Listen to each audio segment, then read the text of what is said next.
Okay, so first off, I severely apologize.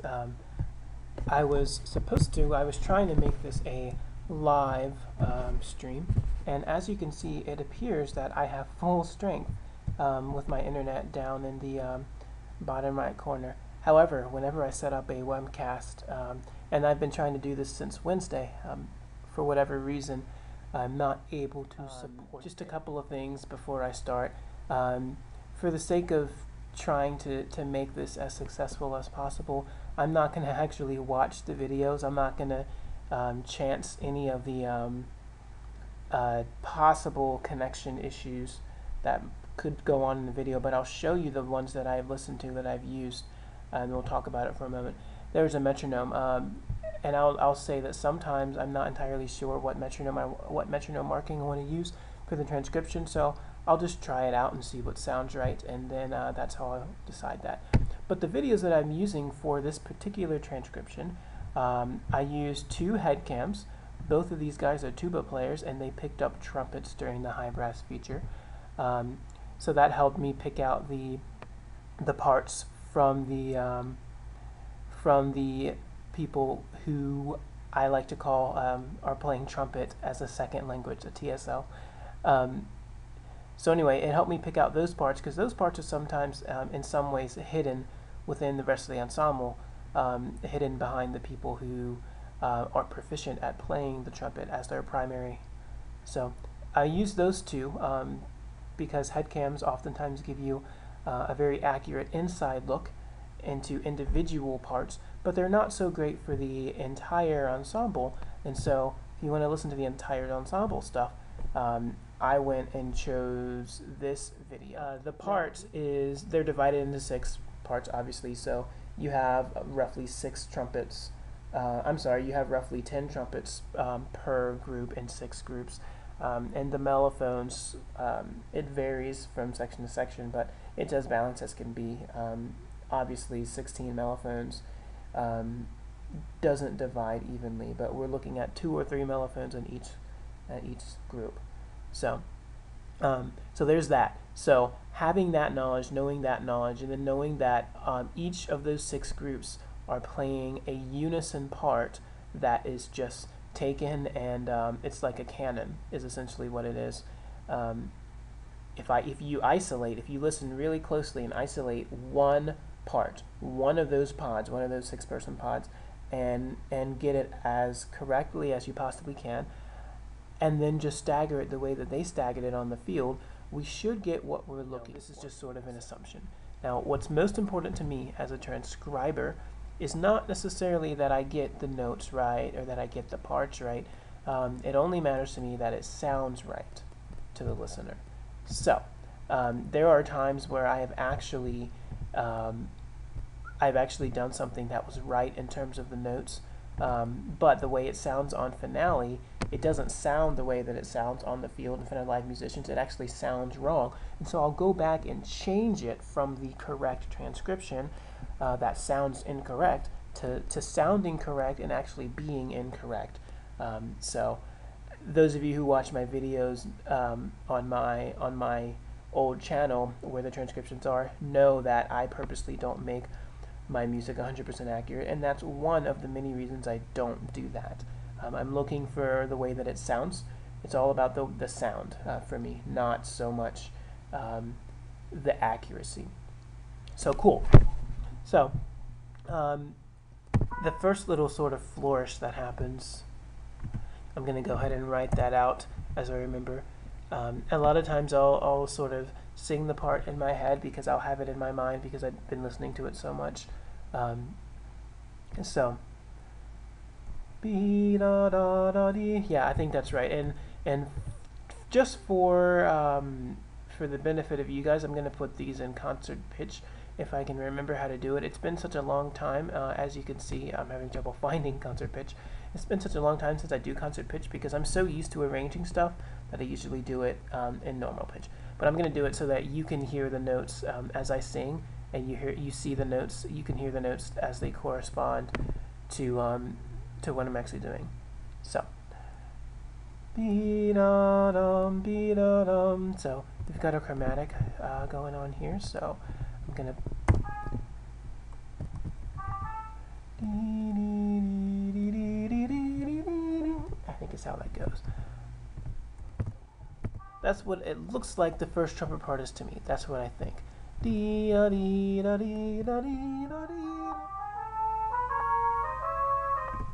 Okay, so I'm pretty sure that's correct. So we're gonna leave it right there. And as I listen to the tuba head cam, if I'm recalling correctly, the tuba player moving trumpet played that that part as well.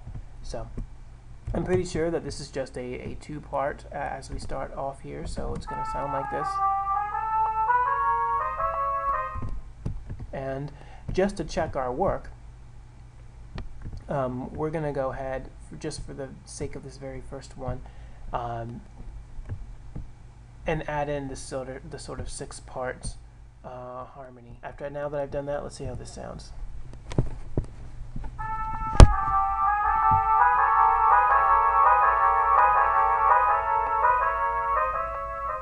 Yep. So that sounds a lot more like what we're looking for. So cool. So that's the next part. I happen to know that it is done all in whole steps, and that it is a sequence. And so if I can figure out what that sequence is, and just make every leap a whole step, start on the right note, everything should come out. So I want to say that that the note starts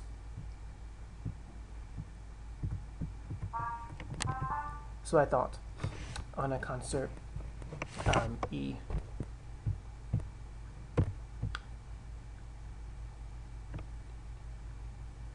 And if we're thinking we're also looking at those are 8th note triplets. So one of the main reasons why I do these transcriptions is because I want to know how they did what they did. I want to actually see what they did, and I can admire them for what they did. If we look at what we're about to do, this is not easy valve work here, and these instruments. So this is pretty impressive. All right.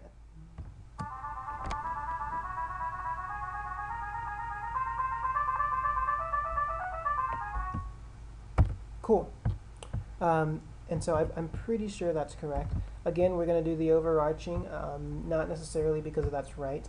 I'm actually almost certain that is not right. But because I believe it's going to sound best in the recording for finale when we do that. Remember, digitized or electronic recordings will never ever sound anywhere near the live and organic recording. That's what we're going to do.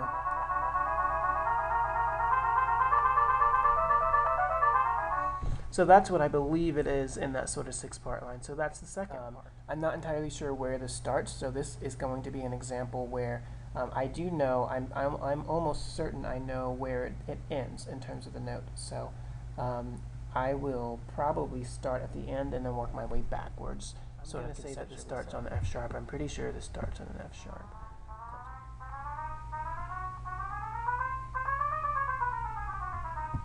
Okay. And so I believe that's correct. Again, I'm pretty certain that the next part comes in later as a sequence, a measure later. I'm talking about the mellophone part.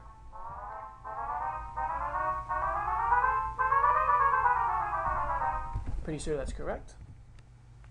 Alright, so this next part, I'm pretty sure we're out of a lot of the accidentals, and we're now into some diatonic stuff. So this is where this key signature comes in. The end of the first sort of mini phrase starts on the tonic, and again, I keep saying all this stuff. I keep saying terms that you've learned in theory. If you don't know what it means and I don't explain it, please ask me. But the tonic, it would be the root of the chord, which is, I forget, I put this in concert pitch, F.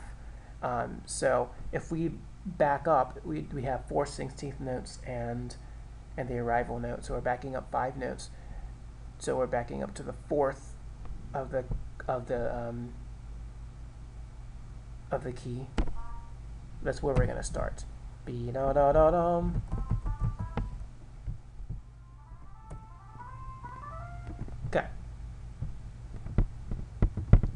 Now again, I'm gonna do some slight things that I heard in the tuba head cam when it was isolated,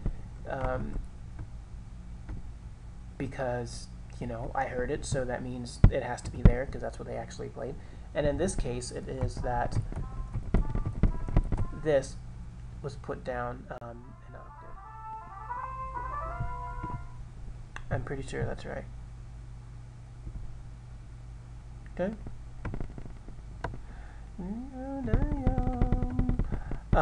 So then we're going to go right on to this next part. Now this next part is a different kind of broken up choir, and so these are within these the specific parts, those 6-part choirs that they have. So I'm not explaining this very well, so I'm just going to show you what I mean. It's pretty easy to hear what the horn does. It's pretty diatonic and constant 16th notes. Whoops.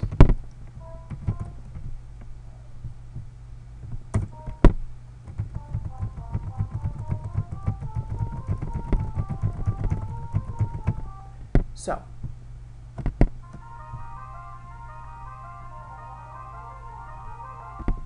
yep.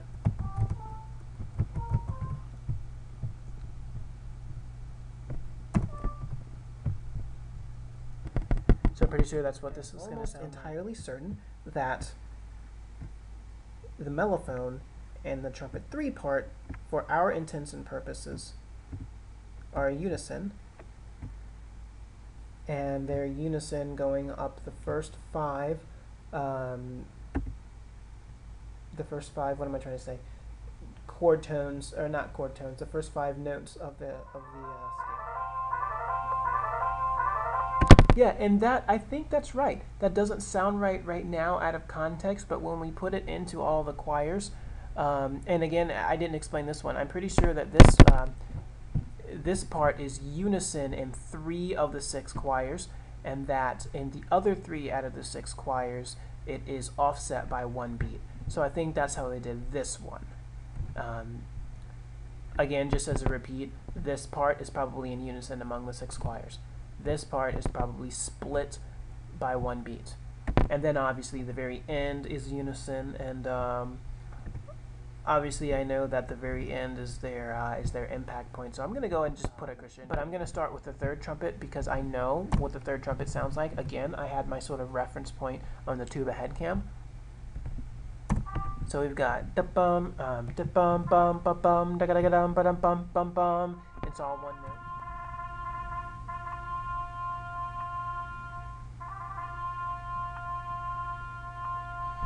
Okay, now I'm not entirely sure what the mellophone part does, but I'm almost certain that it doubles on the first 2 measures, and I am absolutely completely certain of what it does here, because it has the little diatonic flourish again. That part is difficult.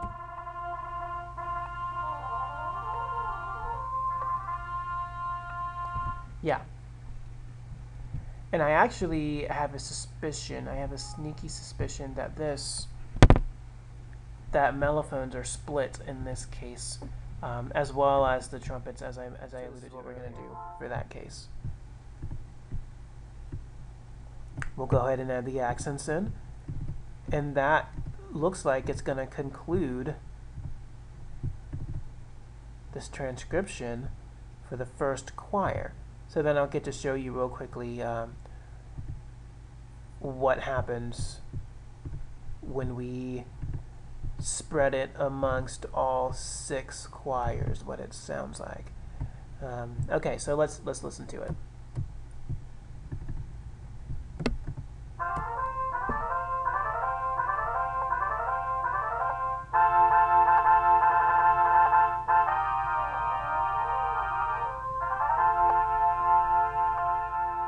Alrighty, so Let's go ahead and do this. As you recall, so for actually first we're going to listen to the thing as a whole.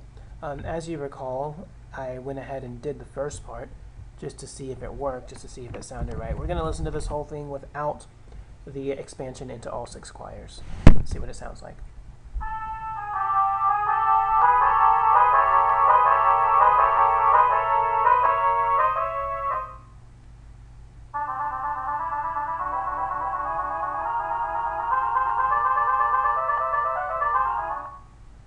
Okay.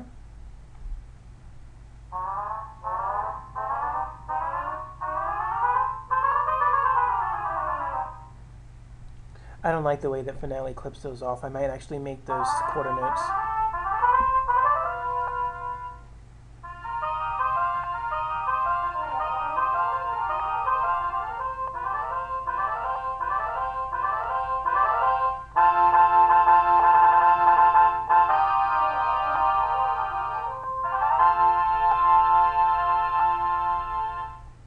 Okay, looks like that concludes our transcription writing in this case. I'm going to go back here and get rid of the excess measures. And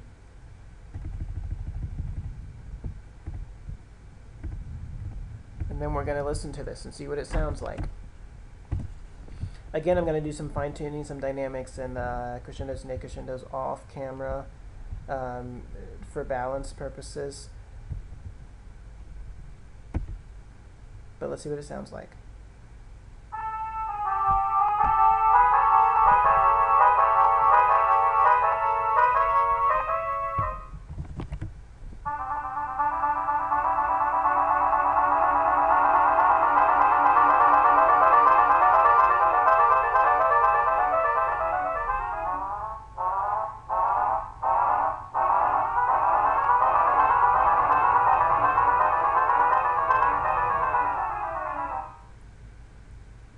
Cool.